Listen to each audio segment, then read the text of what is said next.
Have you ever just wanted to climb a mountain? Like, just go and climb a mountain to clear your mind? Well, there's a game about that. Celeste is an indie 2D platformer developed by Maddie Makes Games and Extremely OK Games and was published on Steam, Nintendo Switch, PlayStation 4, and Xbox One back in 2018. In 2020, it was available for a now-dead game streaming service made by Google.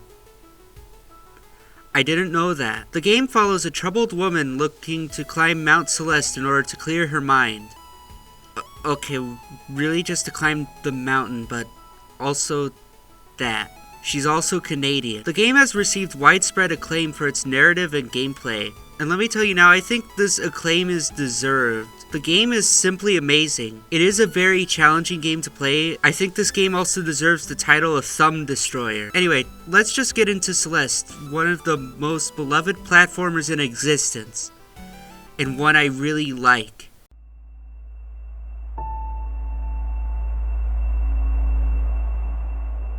Firstly, I just want to praise the visual presentation of this game. I love the title screen, and I really like the menus. I love how you just see the 3D Mount Celeste spinning in the background. I really like the style of the pixel art, the visual effects, and the background effects. I like the effect when Madeline jumps. It's really cool. There are so many parts I will go over later when I get to them, I think. But right now, I'm leaving it as this game looks nice. When you start a new save, you can choose to name the character. You don't have to do this if you don't want to. I sort of see this as a double-edged sword. Sure, it's fun to name your character in a game. It allows you to have a deeper connection to the character you play as, and maybe the story might resonate with you on a much deeper level. But at the same time, a stupid name could ruin your first playthrough experience of the story. I've already played through before, so I'm just gonna put in my name. Okay, you got me. It's just a pen name. No, I am not giving you my real name. I will still be referring to the character as Madeline, because that's her name. I just wanted to rename my save file for recording. Alright, I'm gonna go over the gameplay.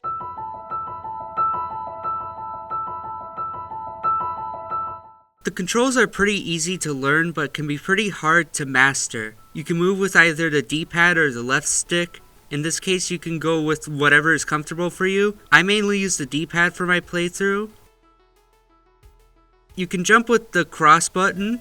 You can climb walls with the shoulder buttons or triggers. Again, you could use whichever button is comfortable for you. You can also dash with the square or the circle button. Again, you can use whichever is comfortable. Also, keep in mind, you can only dash once. These are the core moves of Celeste and can be combined to perform the advanced moves. I only know how to do one, and it's like the most basic one. Wave dash. You dash into the ground and immediately jump, or not, or like you gotta time the jump. And it gives you a huge burst of horizontal speed. That's all I know about the advanced moves.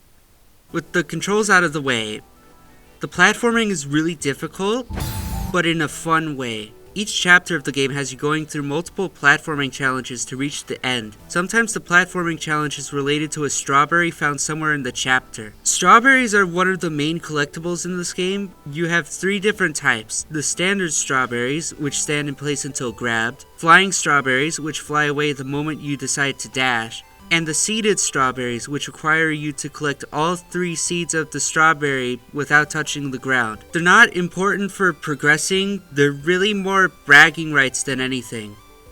I still went for all the strawberries I was able to get. I got like a final of like 130 something on my first run of the first and second playthroughs. You can always come back for strawberries later, and there's even a nifty little mini-map of strawberries you've collected to help guide you to where to look, as well as on the level select in each checkpoint so you can easily find which checkpoint to start at. A lot of the platforming challenges here can be really tough. I like a lot of the ones around chapters 2, 3, 4, 5, 6, and 7, okay, really all of the chapters. Chapter 8 is the final.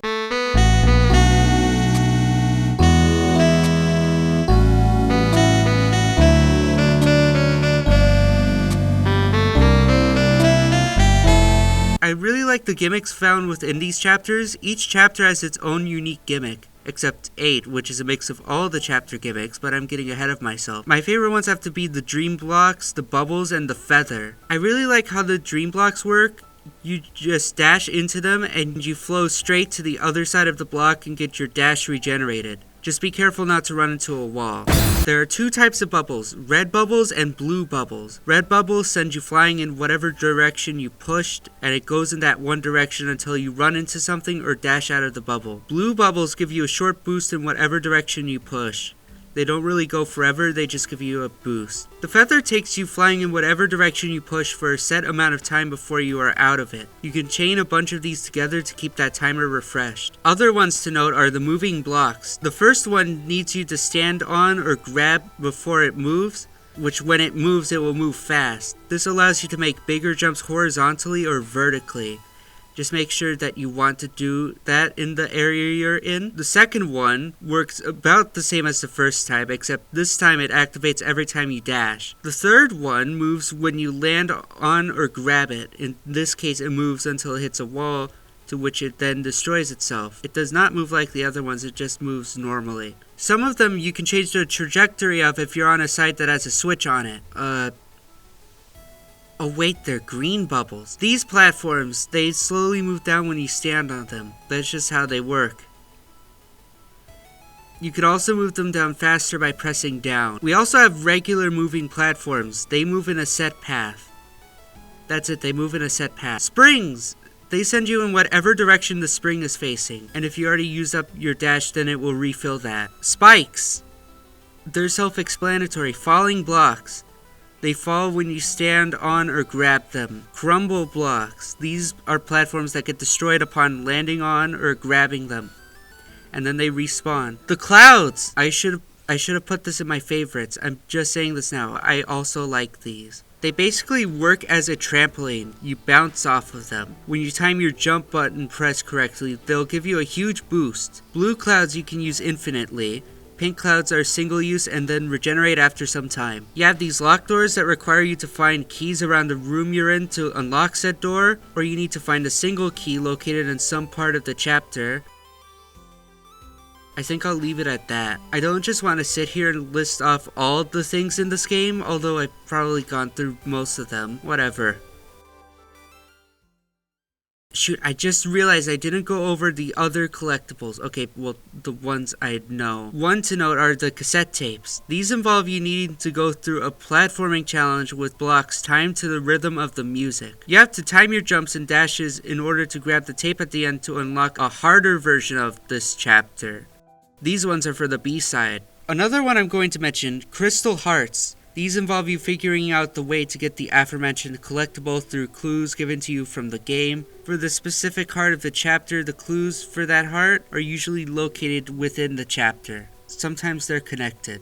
I really like a lot of the chapters in this game. Old Sight is probably one of my favorites from this game, mainly for the music, but also the chapter itself. I really like how the chapter starts in this very surreal way. I really like the background of this chapter, especially the way the stars look. It's really nice. The music is also very calming.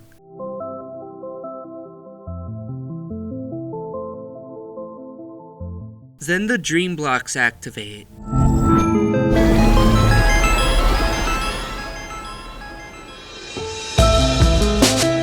Suddenly, the whole chapter just transforms. What was once a very old and pretty inactive place is filled with life. What were once pretty dull-looking sections are now more colorful and interesting. I really like platforming with the dream blocks. It gives me a little rush of dopamine whenever I use them. I really like this one in particular. I even like the secrets in this chapter. They're pretty fun. I don't want to show this next part until I get to the story section, but after it, we're sent here, to which a very somber version of the main theme plays.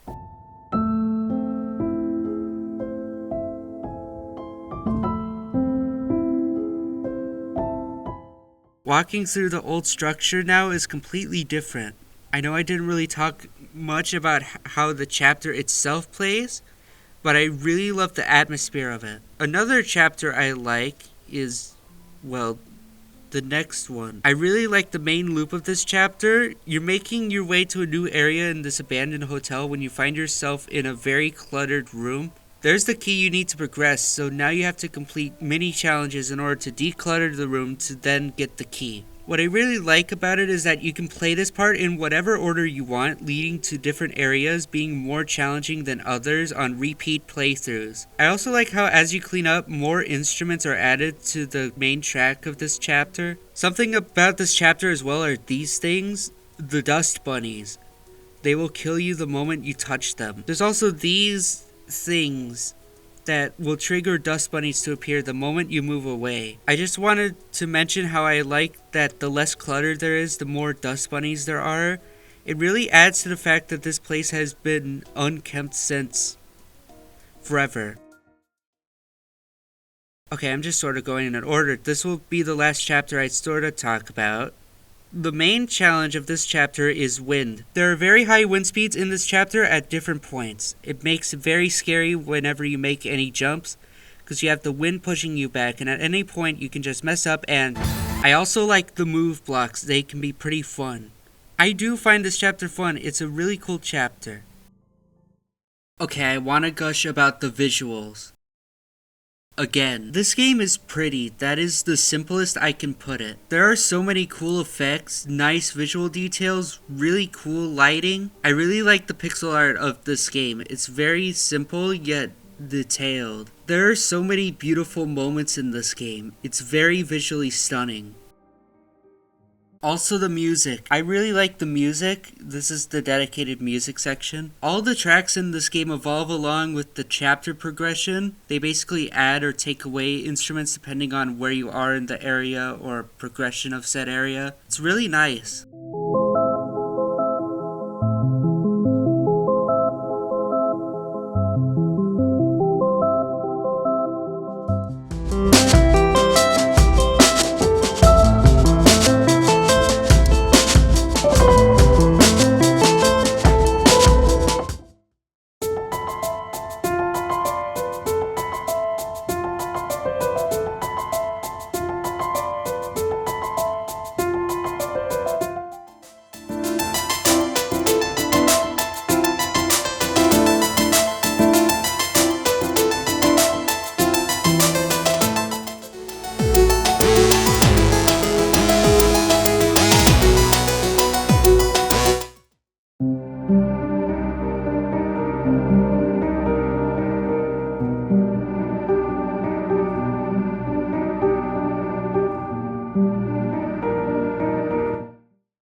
I also like some of the more somber themes in this game.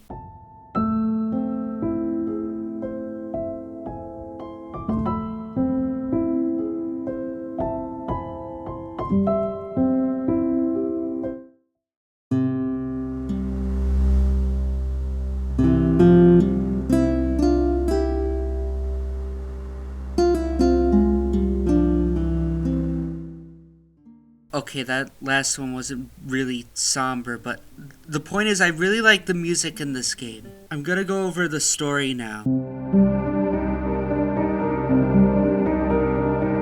Please be aware there will be some spoilers. I want you guys to go experience the story for yourselves. I mean, if you've watched this far, it's fair to say that you're at least a little interested. Go get the game and play it.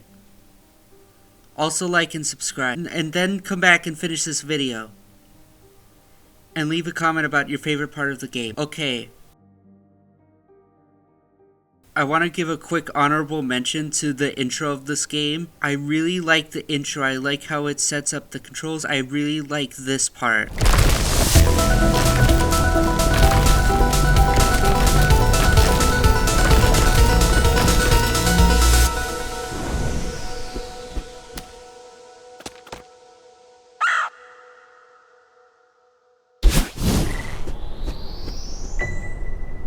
I like Theo.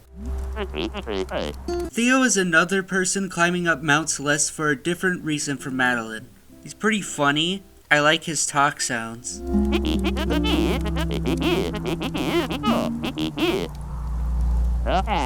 Okay, I like all the talk sounds in this game, but I really liked every interaction with him in the game. The first one is very fun. In Golden Ridge, he's very important for one moment in particular. The gondola breaking down. Everything just starts to get worse and Madeline starts having a panic attack. When Theo comes to Madeline's aid with...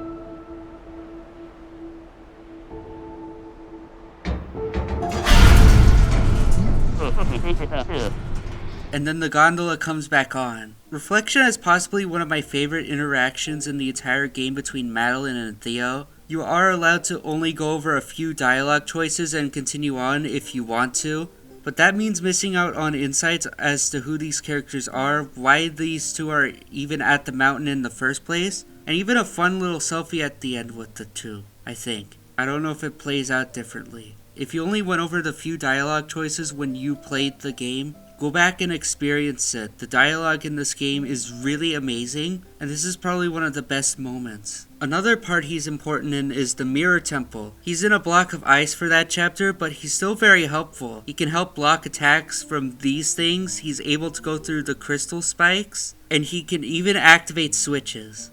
Granny is a fun character.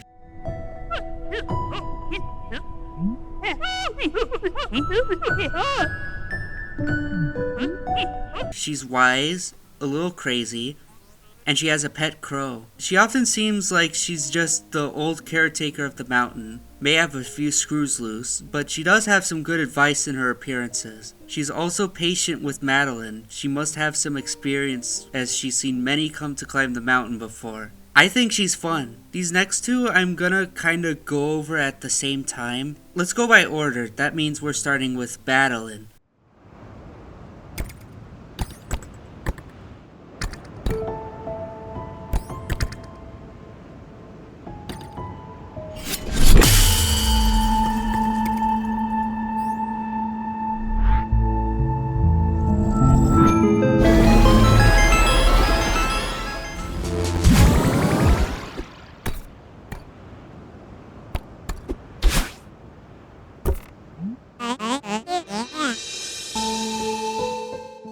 She labels herself as the pragmatic part of Madeline and is kind of confrontational while she claims to be trying to help Madeline. She's really a harmful character, as seen in the chase in Chapter 2. Madeline is chasing down Madeline because she refused to go with Madeline and go back home. This chase is really stressful as you're facing a shadow of yourself.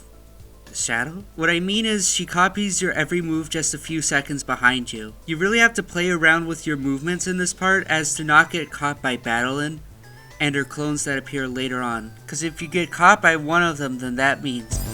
It really seems like Madeline is more so tormenting Madeline than helping her. Because she kinda is. Later on, and here's the next character, Mr. Oshiro.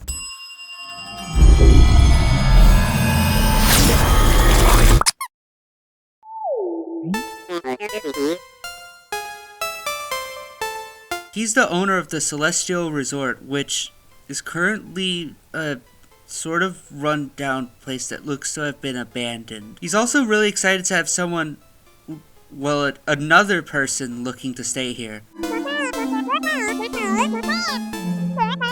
Oh wait, Madeline doesn't want to stay. She does decide to play along for now, being a little worried about Mr. Oshiro. She also decides to try and help him out with cleaning up the main lobby area, especially since she can't continue on without cleaning up the mess. Oh, and Theo's here.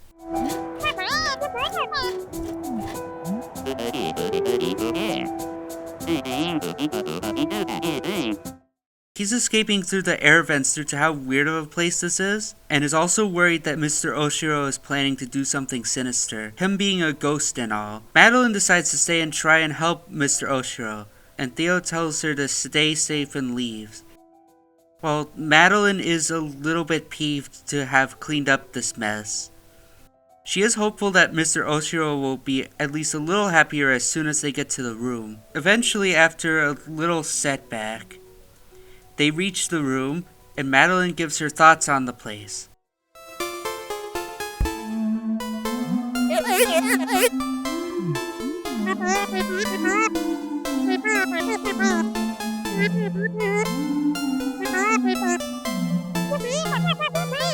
They're positive.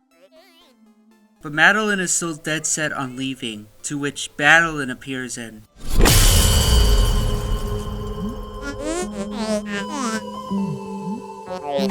She riffs on Mr. Oshiro and the whole place, and makes a huge hole in the roof.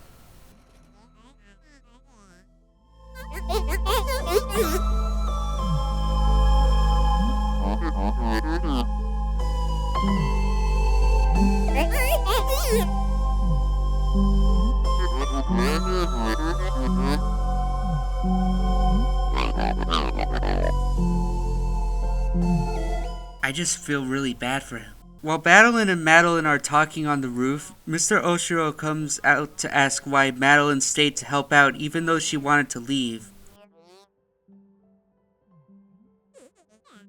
To which Madeline makes things even worse and... This encounter is also really stressful, and even a little scary. In a lot of these sections, you have to perform a bunch of moves in quick succession. Meanwhile, Mr. Oshiro is trying to catch you and end your run. I like the challenge here, it's really stressful in a good way. I also like this detail. This happens in other chapters with this snowball too. Madeline so far has been nothing but rude and pretty harmful. She doesn't ever seem to be on Madeline's side. In an interaction between Madeline and Theo, where Theo has the idea that maybe Madeline is some twisted defense mechanism, Madeline comes to the conclusion that she needs to let Madeline go.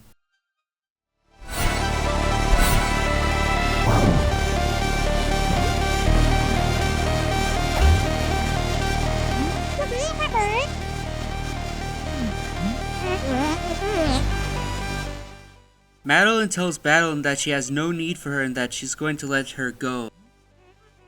To which Madeline...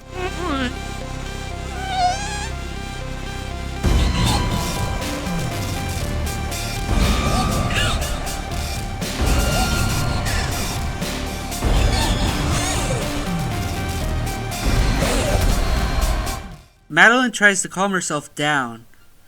But then Madeline destroys the feather and pulls Madeline down to the depths of the mountain.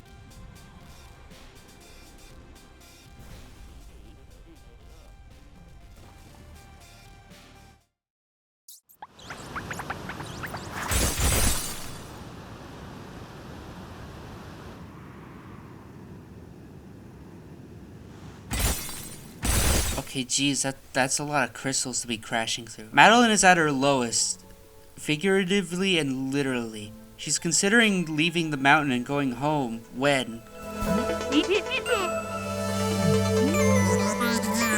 It's Granny! She helps out Madeline by giving her some advice, that maybe Madeline is just scared. Maybe the two just need to talk. With this advice in mind, Madeline goes after Madeline to try and talk things over with her. Madeline tries to start the talk, but Madeline is still acting hostile towards her, thinking she's still trying to get rid of her. She tells Madeline not to get any closer or she'll regret it.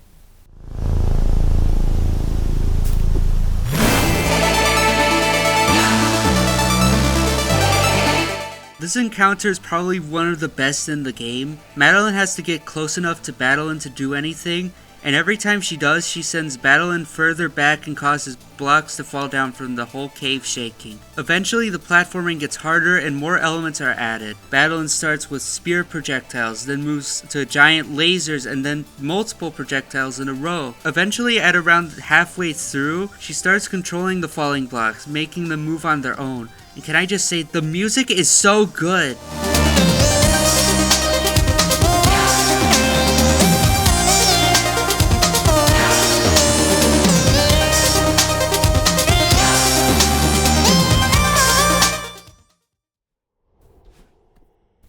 Eventually, Madeline wears down, and Madeline is finally able to talk with her. Madeline still thinks Madeline wants her gone, but Madeline tells her that she needs her help more than ever, that instead of butting heads, they should be working together. Madeline also comforts Madeline, telling her that it's okay to be scared and...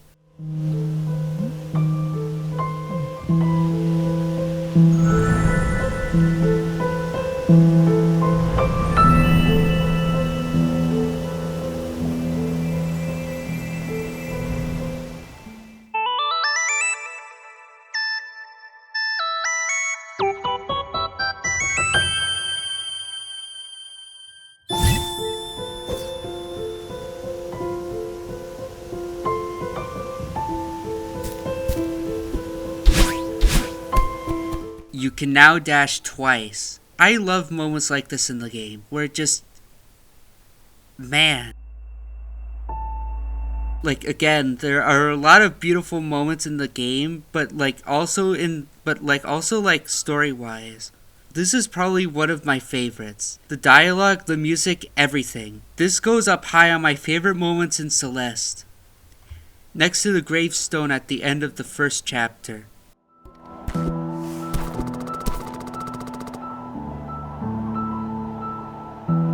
Now with Madeline and Madeline finally working together, we're ready to tackle the Wait, should this be part of the story section? Ah, fuck it, I want to talk about the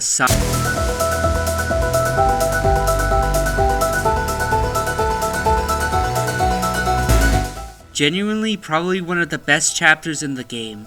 We are climbing up, straight to the summit. With Madeline on our side, we can do this in one day. This is also one of the longest chapters in the game, I think, so get ready. This chapter is basically a gauntlet of new challenges created from the chapter elements of that level's associated chapter. 0 meters is just the standard stuff, 500 meters is the city, 1000 meters is the old site, 1500 meters is the celestial resort, 2,000 meters is Golden Ridge, and 2,500 meters is the Mirror Temple. 3,000 meters is the final area. I even love how the music changes instruments depending on the level. It's very challenging, going through platforming, getting strawberries, going through platforming, getting strawberries, going through platforming, going through platforming, getting strawberries. I don't care that they're optional, I'm getting all the strawberries. It's difficult, but with Madeline to give us a hand when reaching higher, anything's possible. As we keep going up, Madeline's whole mood starts to turn around. While she does start off being pretty negative, she eventually becomes positive, even pushing Madeline to keep on climbing. Nearing 3,000 meters, she's cheering Madeline on. She wants the two of them to reach the summit now. 3,000 meters. Platforming, platforming, platforming. Strawberry, strawberry, strawberry, strawberry. Almost there.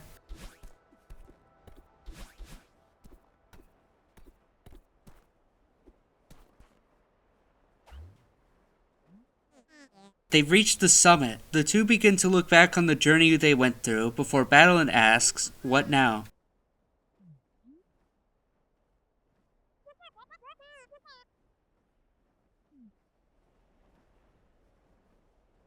And that's really all I wanted to talk about story-wise. Well, as much as I could. There's still 2 chapters left, but I can't play them. I'm sorry, the mountain doesn't think I'm ready yet. I don't have a bunch of crystal hearts. Here's all 2 crystal hearts I got. I'm sorry, guys. Maybe this is good enough incentive to get you guys to go play the game. Go play the game. Celeste is a really good game, The story is really amazing, the platforming is solid, the challenge is really hard, but I'm sure anyone can do it if they put in the practice, because the controls are genuinely really good. I really love the art style and the music. Just go get the game and play it. It's on Steam, PS4, Switch, and Xbox. Thank you for watching. Please like and subscribe, comment. Oh, there's a bell next to the subscribe button. I'll see you next time.